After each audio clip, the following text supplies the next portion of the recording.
Can I tell you something? Can I? Okay. Listen closely. Most of your decisions are governed by your emotions. Of course it is, you're human. Let's talk about it. Emotional mastery is one of the most important subjects that I feel like is not talked about enough. And in this video, I'm going to cover everything you need to know about your emotions and how to master them, and the core tenets you need to focus on to make this extremely efficient for you as possible. Emotions aren't something that you master overnight, but through time you get better at it. Now, I want to preface this video by saying that your emotions are here to guide you in life. You have obviously emotions that are hard to experience, negative emotions, and then you have the more positive emotions that you like to experience. Both are here to guide us. The emotion of fear, for example, is very much a survival-based emotion. When you're out in the wilderness and you see some sort of bear or something come out of nowhere, you're gonna feel fear. Your body's helping you to survive. You feel the fear and you're in fight or flight mode to escape. The problem with fear, though, is in our modern society, we constantly are experiencing fear when there's nothing that's a direct threat to us. Our bodies, our minds are in constant alert mode, right? And that's something that's really affecting a lot of people when it comes to living a better life. Emotions can help us with thrival as well, not just survival, but also thrival.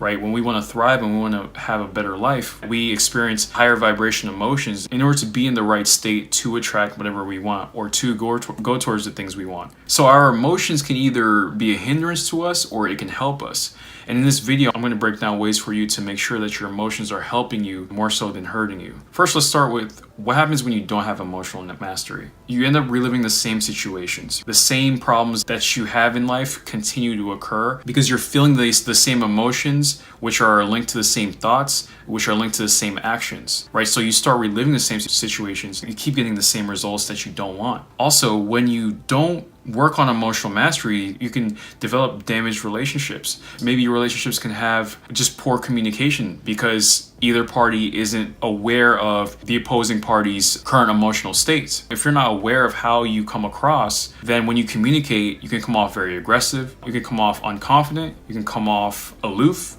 All of these things play a role when you don't look into mastering your emotions or at least getting better. Let's look at the benefits of emotional mastery. For one, you can see emotional manipulation very quickly because you're already in tune with how you feel, and you can see through how people are using your emotions against you. Understand your emotions and you understand the intent better of the other person. Next, you uncover your biases. You develop a self-awareness where you can understand what you're biased towards and what you're biased against and how that is affecting you emotionally. Manifest what you want faster. Part of bringing forth your desired life is truly being in tune with your emotions and feeling the emotion before you get that desire. That's what the law of assumption touches on, is feeling it first before it comes to you. Because when you feel it, it feels more real and you start thinking, acting in ways that are in alignment with your goal. You break through life plateaus. Earlier I mentioned when people aren't mastering themselves emotionally, they keep experiencing the same things over and over and over again. It's because they're feeling the same things, thus they're thinking based off those feelings, and then they're acting based off those feelings, and it becomes this program that repeats itself. But when we master our emotions, we can break through that. Improving interpersonal relationships, of course. Improving your relationship with yourself, very important. Bettering the mind and body connection. You can understand how your thoughts are affecting the body, how the body is affecting your thoughts. So let's define emotions. Emotions are complex states involving both physical and psychological changes that in turn influence our mood and behavior. An emotion is sparked by a particular event or object, which causes a physiological response in the body. Both happiness and sadness can make us cry. Fear makes our heart race. Anger makes us feel hot. Then we change our behavior in accordance with the emotion. We might hug someone, run away, or yell and fight. The behavior stage is the point at which emotional mastery plays a role. When you know how to master your emotions, you can catch them before they affect your behavior. So that was defining emotions and the benefits of emotional mastery as well. So let's start off very simple. When we look at the main pillar under emotional mastery that we first need to focus on, one of the most important things is emotional intelligence, okay? So we have emotional mastery and now we have emotional intelligence. And the definition of emotional intelligence is the capacity to be aware of, control, and express one's emotions. Pretty plain and simple. Now, under emotional intelligence are four core pillars for you to know about. These are very important. So let's recap here. We have emotional mastery. Under that, we have emotional intelligence. And then emotional intelligence has four core pillars that we need to focus on when it comes to mastering ourselves. Harvard Business School Online says, quote, emotional intelligence is typically broken down into four core competencies: self-awareness, self-management, social awareness, and relationship management. We're gonna go through the four. Let's start with self-awareness. Quote, self-awareness is your ability to perceive and understand the things that make you who you are as an individual, including your personality, actions, values, beliefs, emotions, and thoughts. It's really you taking a look at yourself, look at the ego, and looking at how this ego comes across, how it comes across just in general. It's very important for us to constantly have a magnifying glass on ourselves and to watch ourselves, take notes on ourselves, and understand why we do the things that we do. For example, you can say, I notice that I do X when Y happens. When this thing occurs, this is what I do. Another example is, I notice I react this way when this person in my life does this, but when someone else does the same thing, I react differently. So when you say things like, I notice this about myself, I notice this, I notice that, now your brain is starting to work and saying, oh, I am doing this when this happens, I'm doing this when that happens. It really starts the process of emotional mastery because you're beginning with where you are right now. You want to have better control over your emotions. Well, it starts with the awareness. David Goggins says, the most important conversations you'll ever have are the ones you'll have with yourself. I love that quote. We aren't just looking at the outside world anymore. We're looking at ourselves. We're not just blaming the outside world for our own behavior. This person made me feel like, no, that arose from you. This person did this. Now I am acting like this. It's arising from me. Why is it arising from me? Another thing with self-awareness is not only looking at what you say, but how you say it. When you say something, are you saying it in a way that's appropriate for this certain situation? I mean, how a school teacher would talk to someone compared to a drill sergeant are two different ways, right? Two different tones, even if they're saying the same thing. But the context is different. One is at a military base, one is in a classroom. I can say to you, can you go get it? But I could also say to you, can you go get it? I said the same words, but there are two different energies in those sentences. The second sentence, which is the same sentence as the first, probably just had an emotional pull on you because of how I said it, not just what I said. Now I'm aware that my second sentence was more aggressive. Now with the self-awareness, I can be like, why was I just aggressive right now? So that's just an example. Next, the second pillar when it comes to emotional intelligence, which is a subsector of emotional mastery, self-management. Quote, self-management refers to the ability to manage your emotions, particularly in stressful situations, and maintain a positive outlook despite setbacks. Self-management is basically the action behind the awareness that you just did. So for example, me just telling you that my second sentence came off aggressive. And now my self-management would be, okay, when I communicate, I need to communicate in a way where the emotion doesn't affect the communication. Because what I want to get across is, can you go get it?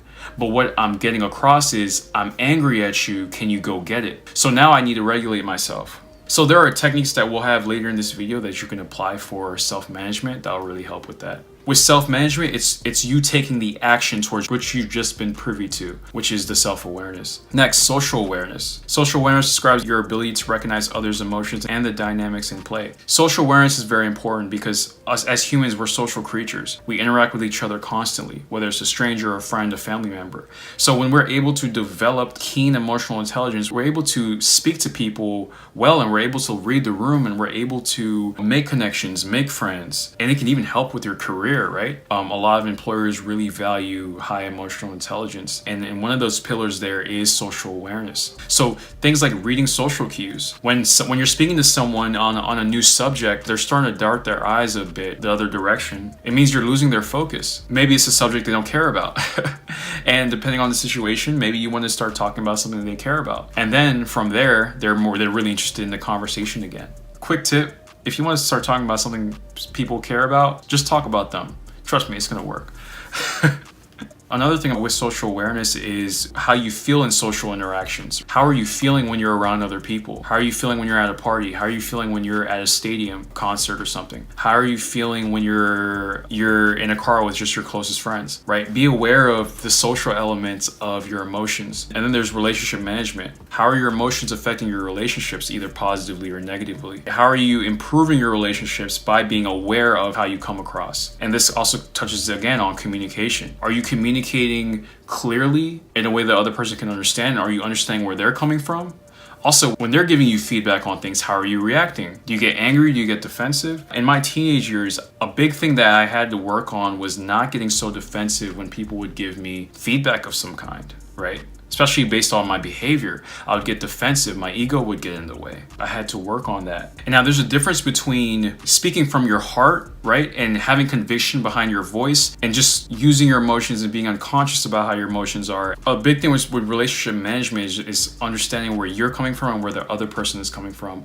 And also seeing which ways can you meet their needs. If it's a relationship of yours or your marriage of yours, seeing where you can meet their needs and where they can meet your needs. And then if there's a gap there, then, figuring out how both of you can fill that gap or wherever that gap is. Those are the 4 pillars of emotional intelligence. Now, we're going to get into a bit more nuances when it comes to emotional mastery. Some of these solutions may touch on some of the things I just covered, but a lot of them do touch on new topics. Also, there are going to be some techniques that really help with your emotional mastery. First key solution: understand emotional reaction versus emotional prolongment. When you get offended by something, the reaction is being offended. No worries. Now, how long are you offended?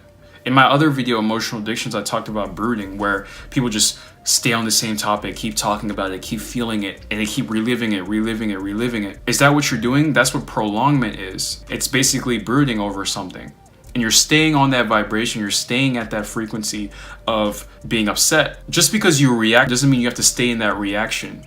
That reaction is there. It's an opportunity to tell you something about yourself, about how something made you feel. Okay, cool. Depending on the situation, it's not the best time to be fixated on the reaction. Let's say somebody egged your house, for example, and you're angry about that. Your initial reaction is, I'm mad that someone egged my house. Rightfully so, I'd be mad too. I'd be like, who egged my house? We're gonna go find them. Just kidding. You gotta be peaceful. But your initial reaction is anger. Now, how would it serve you for you to be angry throughout the whole day? Maybe your anger is telling you to maybe take some sort of action of some kind. Maybe clean your house. Maybe ask a neighbor what happened. But if you're just in anger all day, that's not gonna serve you, right? You don't wanna prolong the anger, because if you prolong the anger, it's gonna be easier and easier for you to stay at that vibration, just keep reliving the anger. And then a month later, someone reminds you, remember that guy that like egged your house, dude?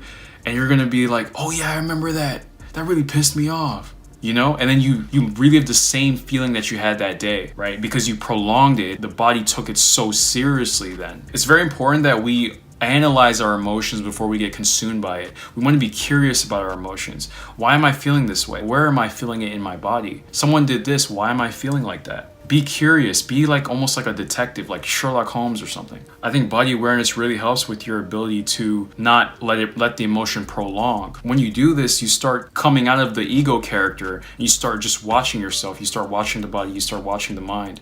You start watching how your heart beats faster. You start watching how your head gets hot. You start watching how you start tensing up or you start sweating a little bit. You start approaching it. You start analyzing it. Now, some situations this may be really hard because emotions are so fast and they can consume you. But the more you practice at this, the better. Next, embrace stoicism. There are 2 stoic virtues that I think are very important for you to know about when it comes to emotional mastery. Number 1 is temperance, controlling yourself and just balance in general. Understanding the extremes, the ups and the downs of life. But with temperance, you're kind of in the middle. You're able to appreciate and integrate both extremes in life, both extremes of emotional spectrums, where you have joy and then you have fear. Another stoic virtue is courage. A very important thing I want you to remember from this video, and I want you to do, is to always face yourself at all times, no matter what. Don't try to just bury your emotions down. Don't try to distract yourself all the time. Face yourself.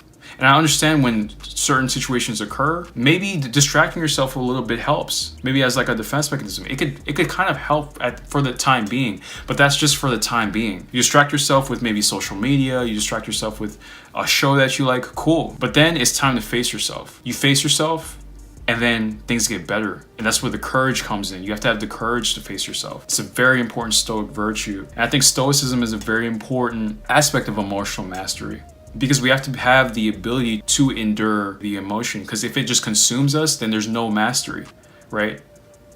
Think about someone that's raising a pet. If he doesn't teach the pet certain lessons and how to act and all of that, the pet is just gonna take over. It's just gonna grow up and do whatever it wants. because it hasn't been conditioned. The pet just gets worse and worse through time. Same with your emotions. If you haven't been facing them, you're going to be just so unconscious that you're not going to realize what you've become due to those hidden emotions that you haven't been either processing or been aware of. Here's a quote from Kobe when it comes to courage. Everything negative, pressure, challenges is all an opportunity for me to rise. I love that mindset. No matter what, view it as a signal for you to rise to the occasion. Next, identify the true emotion behind it. Sometimes we have emotions that we're experiencing, but really it's an emotion that's hiding a deeper one that we don't want to experience. In my emotional addiction video, I talked about this. So for example, someone can feel angry, but they're actually hurt. They're hurt by something. Someone close to them said something negative about them. They could be very angry, but truly they're actually hurt that person would say something like that. Another thing is someone could be jealous that someone they like is hanging out with someone else. But the emotion there is actually fear, like fear of maybe losing that connection. Next, analyze your influences and what you've normalized, especially in childhood, right? Look at your upbringing, look at your parents. How did your parents react to situations? Because I bet you probably picked up on some of those things. We come in as blank slates in this world, and we just ping off our environment, and our environment is our parents, our family, and how they react to situations is typically how we'll think should be the way we should react to things, right? How did your mom or dad react to stress? How did your mom and dad react to positive feelings, right? When something great has happened for the family, did your dad buy everybody, gifts and all of that? That positive emotion, maybe you equate positive things to gift giving of some kind or buying yourself something. When we're aware of our influences in our environment, we start to understand why we act how we act. And this doesn't have to just be family, it can be your friends, etc.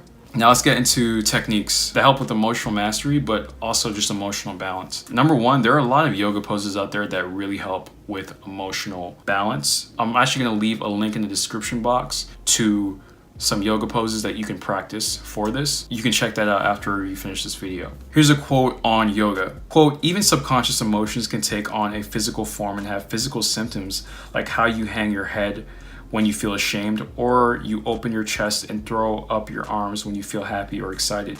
Your emotions have certain physical correlations. Therefore, just changing your posture can help release negative emotions. That's really cool. Another one, if you're looking to release those emotional blocks, try practicing yoga and meditation. Sitting in uncomfortable yoga postures and finding stillness within them offers the entire body a chance to release emotional blockages, stagnant energy, and lingering tension. Those are great quotes on yoga.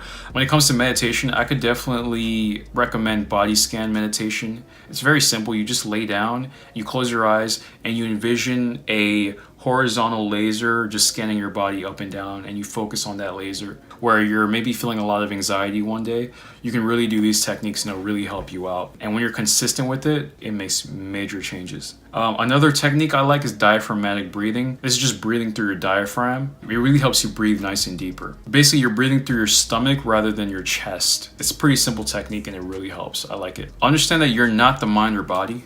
I think this is a very important spiritual principle to take in. You have the mind and the body, which you are awareness in mind and body form, but you're not the mind or body. So what the mind and body is doing isn't you.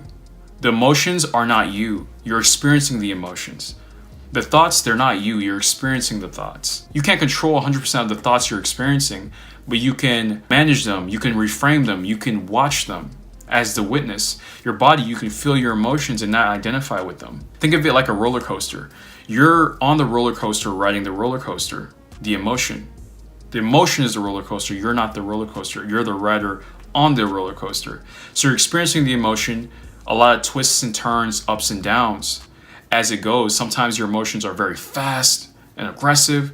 Other times it may slow down. It may be more chill and calm, but you're experiencing it. And then when you master your emotions, what starts to happen is you're not just the rider of the emotion and witnessing it, but you're also the conductor, the person that basically is controlling the ride. You're that person now. You don't have 100% control over all your emotions at all times, but you can easily dissect when your emotions are getting in the way. It becomes easier for you to get out of bad moods. It becomes easier for you to stay in elevated states of high frequency emotions, and life becomes very beautiful. And I want to leave you with this: emotional mastery leaves you with a lot of options. Your ability to be around different people, different environments, and all these types of things, it expands. Things don't trigger you as quickly anymore. And when things trigger you, in the rare instance that things do trigger you, you're still centered.